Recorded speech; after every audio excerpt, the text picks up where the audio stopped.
Me kolegun Limos Didane, ku po ashtu ka evakuim edhe të disa familjeve, apo edhe të gjithë zgjallë. Limos, të përshëndes, çfarë situate kemi konkretisht dhe çfarë situate ka krijuar pra përmbytja vërshimi i ujit?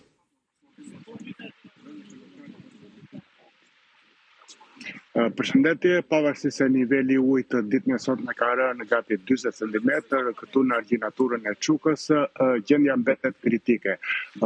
Ditën e sotme ka vijuar ashtu si ditën e dieshme evakuimi i deleve nga një stau blektorale, e cila është përmbytur ta mëngjesin e dieshëm pas çarjes së argjinaturës. Po ashtu problematika është edhe në një pulari, ku sipas informacioneve të vetë pronarët të kësaj pularie, përveç dëmeve të shkaktuara në pajisjet e pularisë, ka patur edhe rreth 2000 shpend pra të humbur gjatë përmbytjes.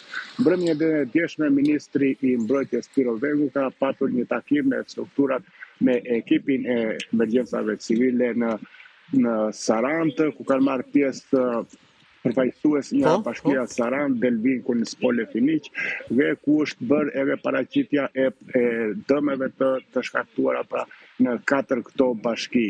Ditën e sotme po ashtu ministri Vegu ka patur takime edhe me banorët, ka ndjekur nga afër edhe procesin e evakuimit të deleve dhe ndërkohë është vendosur mbështetje për 25 familje të cilat kanë qenë të përmbytura në fshatin Çukë dhe atyre u janë çuar çadra për tu zhvendosur pikërisht në çadra deri në stabilizimin e situatës. E kuptoj. Mirë, faleminderit Limos, faleminderit për raportimin e situatës në zonën e Sarandës. Ne në këto momente kalojmë një hapësirë publicitare shumë shkurtimisht, rikthehemi dhe po ashtu do të kemi mundësi që të shohim çfarë situate ka edhe në Qarqe dhe në qytete tjera nga përmbytjet dhe vërshimi i ujit. Takojmë pas pak.